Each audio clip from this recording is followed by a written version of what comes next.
जय हिंद दोस्तों, welcome to बोलो बज। रिटेल इन्फ्लेशन बेसिकली जो हम आम जिंदगी में लगने वाली चीजें खरीदते हैं उनका जो महंगाई दर होता है उसको हम रिटेल इन्फ्लेशन कहते हैं। अब कल फ्राइडे को एनएसएसओ यानी नेशनल स्टैटिस्टिकल सर्वे ऑर्गेनाइजेशन की तरफ से रिटेल इन्फ्लेशन का डाटा रिलीज किया गया। इनके डाटा के अनुसार अप्रैल महीने में रिटेल इन्फ्लेशन में गिरावट आई है। अब इन्होंने यह डाटा कैसे कलेक्ट किया? क्या इनके ऑफिसर्स ने ग्राउंड लेवल पर जाकर एक एक चीज का डाटा कलेक्ट किया? और यही नहीं, यह डाटा पूरे इंडिया का है, तो हर एक राज्य के ग्राउंड लेवल का डाटा होना चाहिए। जो डेली की खाने पीने की चीजें होती है, मैं जहाँ से सारी चीजें खरीदता हूँ वहाँ पर तो कुछ भी बदलाव मुझे नहीं दिखा। इसका उल्टा जो इनकी डाटा में चीजें दिखाई गई है उनकी कीमतें बल्कि बढ़ी है, ऐसा मुझे लगता है। लेकिन जो भी गवर्नमेंट ऑफ इंडिया की तरफ से डाटा रिलीज किया जाता है उसकी तरफ ध्यान देना एक जागरूक नागरिक का कर्तव्य होता है, क्योंकि हमें ऐसे ही डाटा से पता चल जाता है कि इंडिया किस दिशा पर जा रहा है। हाँ, इस बात को मानना पड़ेगा कि दुनिया के दूसरे देशों के कंपेयरिंग में हमारे यहाँ महंगाई दर हमेशा कम होता है।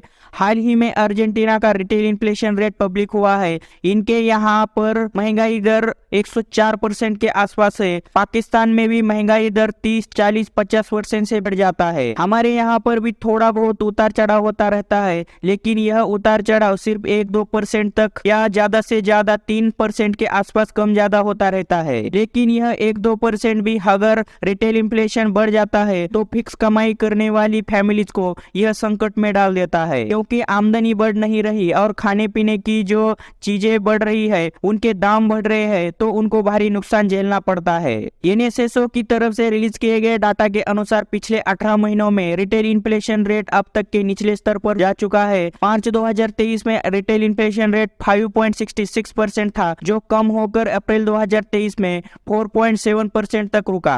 रिजर्व बैंक ऑफ इंडिया ने कंज्यूमर प्राइस इंडेक्स का लिमिट सेट किया था और टारगेटेड इन्फ्लेशन रेट 4% के आसपास रखा गया था और अंदाजा ±2% लगाया गया था, तो काफी हद तक सही हो गया। इंडिया के ज्यादातर विभागों में खाने पीने की चीजों के दाम घटने की वजह से जो घरेलू लगने वाली चीजों की कीमतें गिरी है और यही कारण है रिटेल इन्फ्लेशन रेट डिक्रीज होने का। मार्च 2023 में एंड ड्रिंकिंग गुड्स का इन्फ्लेशन रेट 5.11% था, तो अप्रैल 2023 में यही इन्फ्लेशन रेट 4.22 के आसपास जाकर रुका। कंज्यूमर प्राइसेस में गिरावट रिजर्व बैंक ऑफ इंडिया को धीमी गति में रेट बढ़ाने के लिए ज्यादा समय देता है। कीमतों को कंट्रोल करने के लिए रिजर्व बैंक ऑफ इंडिया ने अपने की लेंडिंग रेट में 250 बेसिस पॉइंट इंक्रीज किया गया था पिछले साल मई 2022 में। फाइनेंशियल ईयर 2023-24 की मॉनेटरी पॉलिसी कमेटी की 6 अप्रैल 2023 को इस साल की पहली मीटिंग हुई, जिसमें रिजर्व बैंक ऑफ इंडिया ने रेपो रेट 6.5% पर अपरिवर्तित छोड़ दिया था। अकॉर्डिंग टू एनएसएसओ डाटा, मार्च महीने में मीट और मछली की कीमतों में 1.42% तक गिरावट दिखी थी,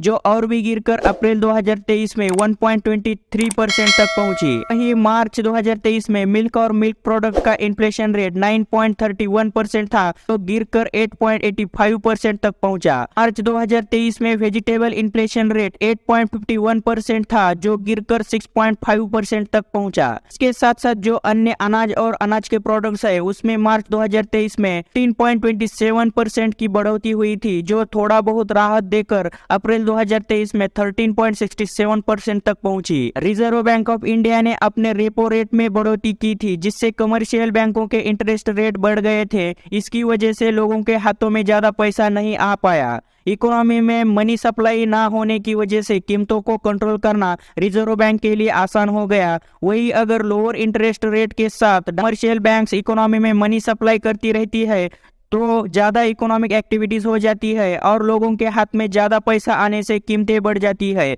एनएसएसओ के डाटा के अनुसार नॉन फूड आइटम्स की कीमतों में भी गिरावट देखने को मिली है। बिजली और ईंधन का इन्फ्लेशन रेट मार्च 2023 में 8.91% था, जो गिरकर 5.52% के आसपास पहुंचा। पेट्रोल की कीमतों में भी गिरावट देखने को मिली है। माह का इन्फ्लेशन रेट 4.96% था, तो अप्रैल 2023 में 4.91 के आसपास गिरा था। कपड़ों और जूतों की महंगाई दर महीने पहले 8.18% के आसपास था, के मुकाबले में 7.47% के आसपास पहुंचा। इस वीडियो को लाइक करके चैनल को सब्सक्राइब करके बेल बटन जरूर हिट करना।